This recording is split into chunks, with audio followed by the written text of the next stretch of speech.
বাহ, বাগানে অনেক সুন্দর সুন্দর ফুল ফুটেছে। আজ আমি মনের মতো করে বাগানে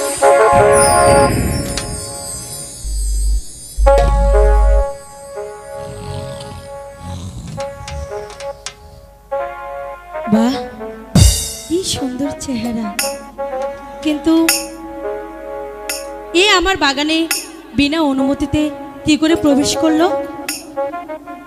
আমার পিতার আদেশ ছিল যে বিনা অনুমতিতে আমাদের ফুল বাগানে কেউ প্রবেশ করতে পারবে না। তাহলে তাহলে কে এই পথিক, আর কি করেই বা আমার এই বাগানে এসে পৌঁছালো? দেখি, একটু ভালো করে দেখি।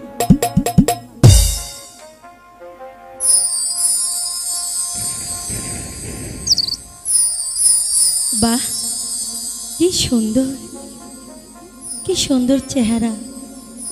মনে হয় না যে এরকম রূপ আমি এর আগে কখনো দেখেছি। হ্যালো, বোকালটা একটু বাড়াও। Hello hello. কি রূপ দেখিলাম আমি বাগানে আসিয়া গো, বাগানে আসিয়া।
ডাকলাম, তবুও তো আমি তাকে জাগাতে পারলাম না। দেখি আর একটু চেষ্টা করে ওকে যে কি করে জাগাতে হয় তা আমার খুব ভালো করেই জানা আছে।